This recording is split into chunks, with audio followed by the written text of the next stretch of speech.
Okay, so in order for me to get all my thoughts, views, and opinions out there, I'm gonna have to skip my intro and outro debate because this is gonna be a very long ass video. So, anime news. It's been a little while since I talked about it. I barely even talk about anime news as much as I do video game news.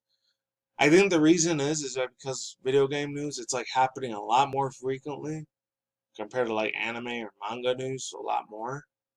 Let's face it, regardless of whichever one I do, there's already like way bigger channels out there, way more bigger than the mine's is. And the only two that come out the top of my head would be personally for me like Joey, or better known as the Anime Man. I don't think he's really an anime reviewer. He's more like a anime entertainer. In my own personal opinion, no offense to the man, the guy's really funny as shit when he does his videos. I like his sketch comedies.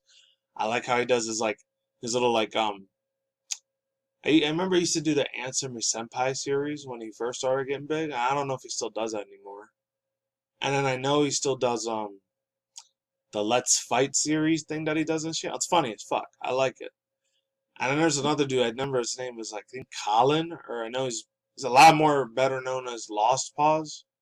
I know he does a little bit of anime reviews here and there, but most of the time it's just I don't know because I know like there are a few times where I know the dude's serious, but there's other times where he's a fucking clown, but he's a funny dude, man. Lost Paws, or better known as what's his name, Colin or Colton. I forget what his fucking real name is in real life. I know there are times where he does get serious, and then there's other times where he's pretty much reacting to like ecchi or moe or any other really sexually perverted anime shit that's out there, which I'm totally cool with. I like sexually perverted anime. It's hot. It's beautiful. It's amazing, you know? I don't have a problem with that. Other people, unfortunately, they probably will have a problem with that. And to those people, I say this: the 21st century is literally late 2019, almost 2020, and another half a year from now, like 6 months and 1 week, if you want to be more precise. By the time of me doing this video, just get the fuck over it. You know, hentai porn is a thing. Now I can understand why people don't like lowly porn. That's a little bit of a debate there. For me personally, I'm not gonna get into it because I got like I'm not gonna try to like expose myself or anything like that. But I honestly don't care if it's lowly porn because it's not even real porn. So like if it was real, actual, you know what porn, like CP, you know, child, you know what. Obviously, I wouldn't like, you know, try to pleasure myself with that shit because it would suck, obviously. But if it's any other type of porn, I'm totally okay with it as long as it's not illegal, like that kind, like I was talking about. Anyways, that's not what I'm going to talk about. I got three topics of discussions to talk about today. So, Netflix. Netflix's Neon Genesis Evangelion debuts English redub with new cast. And then somebody like out here decided to make Mario into a battle royale, but it's not the kind that you're thinking. It's actually really cool shit. And for a lot of unfortunately, I doubt if I have any feminist people like subscribed or followed me on my channels or many of my social media mini platforms I got out there. Which, by the way, I don't really like promote it too much, except for the beginning of my videos, like oh, follow me on Twitter, Instagram. Usually that's the only time I say it. But you can follow me on other places too. I do have a DeviantArt account and I got a Tumblr account as well. I do got a Snapchat, but I never use it. Maybe one day I'll use it. I don't know. I do have a Facebook. I haven't used that thing in like 4 or 5 years. So, and even if I delete it, the FBI, CIA is gonna have my information no matter what. So, fuck that. Yeah, about Nita Sarkeesian. Unfortunately, she I know it's weird because I just finished doing that video a couple days about her, like her asking like help for like getting like more views and shit like that for her feminist frequency channel on YouTube, or like her trying to get involved in the CD Projekt Red like creation of Cybertron 2077, which I'm glad they slammed the door virtually in her fucking face. Thank God, because I don't want to see no bullshit SJW political commentary garbage. If I'm lucky enough to play Cybertron 2077 next year, which I think is going to be for PS4, PS4 Pro, unless it's only going to be for Xbox One, which would suck, then I'm not going to be able to get it because I don't have an Xbox One X or any other sort of Xbox out there. And I have a PC, but my PC kind of runs really slow as fuck, so I wouldn't be able to play it on my PC, unfortunately. Yeah, let's get into this shit. So it says ADV's original 90s dub did not carry over with the new licenses. Apartments comes from Matt Patches from Polygon. I know some people, they really don't like Polygon, but you know what? I don't really give a fuck. So let's read it. For years, Neon Genesis Evangelion sat in a licensing, leaving English-speaking fans without a legal avenue to watch the classic anime. That changed in November with Netflix's announcement that all 26 of the episodes of the anime series and the films Neon Genesis Evangelion, Death, True 2, and the end of Evangelion. I used to call it Evangelion. I don't know why. I just thought that's how people said it, but it wasn't. And I was wrong after so many years. Would arrive to the services in 2019. Let me get a drink real quick. Alright, let's continue. The announcement garnered mixed reactions. Evangelion would finally be available on a major streaming platform, but would Netflix deliver the same show that global audiences embraced during the decade after 1995? 1995? I thought it was 1990, 1991 when this came out. That's weird. Whatever. Was Evangelion still Evangelion without the original subtitles or the 1996 English translation and voice-over dub supervised by the creator Hideki Anno himself? In the lead up of the release, Netflix was unable to provide Polygon with a firm answer after multiple inquiries, but now the newly released episodes give the answer. Netflix provides multiple ways to watch Neon Genesis Evangelion in North America, a new subtitle version with English, Spanish, and 2 Chinese sets of subs, and a redub version with English, Spanish, French, and German audio options. The English dub was directed by Carrie Kiranan, however you say her last name, and written by Kernan Garcia and Oscar Garcia. Key roles are now voiced by Casey Mongolia Shinji, Stephanie McKeon, Asuka, Ryan Bartley Ray, and Karanan as Misato. A series of licensing snuffs. I think they say snouts. I've never seen that word before. That's weird. Complicated by a legal battle between the anime studio Gainax and creator Hideki. I don't know if I'm saying that right. Yeah, it is Hideki Anno Studios Krana. And the collapse of ADV Films, a North America distribution company behind the original dub, may have played a role in Netflix's ultimate decision to scrap the well-known English tracks of the favorite self-owned dialogue and audio. Polygon has reached out to Netflix for clarification of the redub series. Whatever the case, speculation over a redub commentary for the anime community was well before June 21st. Launch of a series including from those involved in the late 90s North American release. Shortly after Netflix announced Evangelion's license deal, original Asuka voice actress Tiffany Graham published a press release from a fan petition on behalf of her and the rest of the of the original English dub cast, including Spike Spencer, Amanda Wynn Lee, and Allison Keith. This is, quote, "It seems that there are some possibilities on Netflix that would be considering a new dub for the show," Grant wrote. "Although this hasn't been confirmed, many of the original cast members have taken themselves to launch a campaign into a bid.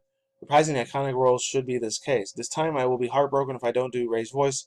Wynn later tweeted, "I poured so much of my life into the original show and those movies." While Spencer remained optimistic for hoping that they get a chance to redub Shinji himself, his ultimate reaction has been assembled, which was a wish list for the best. "Congratulations for a new dub cast of Evangelion Netflix," he tweeted on the night of the release. "It's an amazing show and a talented cast. Looking forward to seeing what you guys do with the franchise. Hang on to your hats. This will be a wild ride," unquote. Echo Spencer, the number of anime fans took to social media to temper with an inevitable eruption in the community. A preempted tweet. One Twitter user wrote, says, quote, "Don't harass any new Evangelion cast dub members. The actors aren't the only ones commissioning a new dub. That'll be Netflix's and Kanra." I don't even know if I'm saying that right or not. Krana, I think that's how you say it. "If you're mad about the dub, then go yell at them, but not at a bunch of actors who might not or may not have even known what they auditioned for. Based on their reactions, the new cast members seem to understand what the gravity of the opportunity. They took to Twitter themselves to praise Cranron's and celebrated the series.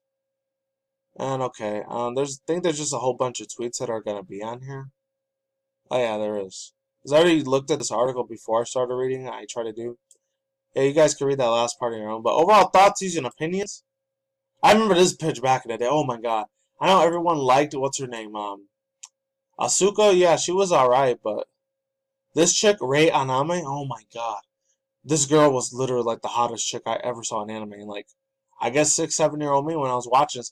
I remember this was on the old school version of Toonami they used to give Neon Genesis Evangelion. It was either that or Adult Swim. My god. Dude, holy god.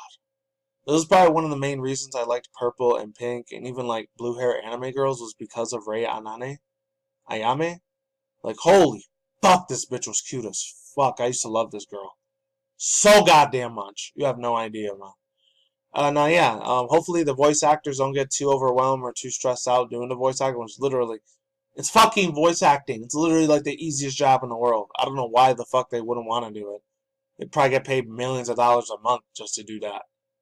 But anyways, let's see. Someone's turned Super Mario into Battle Royale. I don't know if I'm going to get to this one in time. I might make a second part to the video just talking about it, but I don't know. Maybe I won't. If I don't have enough time to do it, I'll probably do it in a future video. Probably by then the news is going to be irrelevant, but I don't care. I want to talk about this a lot more. So this is, I forgot who's the person that made this article. Shout out to them anyways. The Battle Royale market is a little oversaturated right now, and as more of the companies tried and cash and a trending popularity popularized by the likes of PUBG and Epic Games is Fortnite. You already know how I feel about Fortnite. I really don't give a shit about the game. It's fucking garbage, to be honest. I mean, I apologize for anyone that likes that type of game. I just don't care about it. I don't know why this shit keeps playing. I don't want it to fucking play. The list of Battle Royale games or games that have Battle Royale modes is now seriously long and even includes games like FIFA, but why not? A YouTuber by the name of Inferno Plus has created of what he's called the Mario Royale, a game which is fully recreated by the iconic Super Mario Bros. Game and Nintendo Entertainment System, which is except it's for 100 players at once. Although you can't directly attack your fellow Marios, you can use things like a Koopa shell to knock them out of the level. And it also goes to say, this comes from the Game Byte article site, by the way. I've never heard of them before, but I wanted to check them out anyways. Check out the wonderful video creation in the video below, PC Gaming. The only exception in the star item is the star item. Pick up a star and you'll be able to knock out other Marios in the level as you would a normal Mario enemy. A normal enemy in Mario. If I could fucking goddamn talk right. I'm sorry if I always fuck up in my videos. This is how I talk. Can't do shit about that. By running into them. Inferno Plus says that the Battle Royale mode is incredibly simple and easy to get into and will run on almost any web browser, with each match lasting in just a few minutes. On the YouTube video, one commentator writes, "As a speedrunner for the game, I found this game extremely fun. I love this idea, and execution was done perfectly. Though hitboxes are a bit too large for most of the sprites, great game. There's also a lot of commentators who worry about this game that will be taken down by Nintendo, so here's hoping that it absolutely doesn't happen, as it's taking Inferno Plus 3 hours, 3 weeks of work hours to get into it. I wonder what he's going to make into a Battle Royale next." Yeah, shout out to this guy, Inferno Plus. This is a pretty cool ass idea. I like the concept where it's going. That's cool. As a person that did grow up in the 90s, like I have to stress that every time I do a video.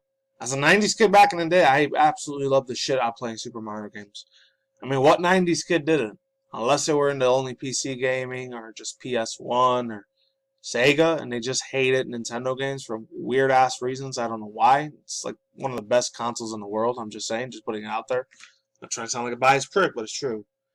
But it's cool. I'm glad you're able to like kick the crap out of people with little Koopa shells and fucking Starman. That's sick. I like it, man. I love the idea. Anyways, that's all I gotta say for now. Peace out. I'm Sauerkraut. Late and goodbye. I'll see you on the flip side. Peace.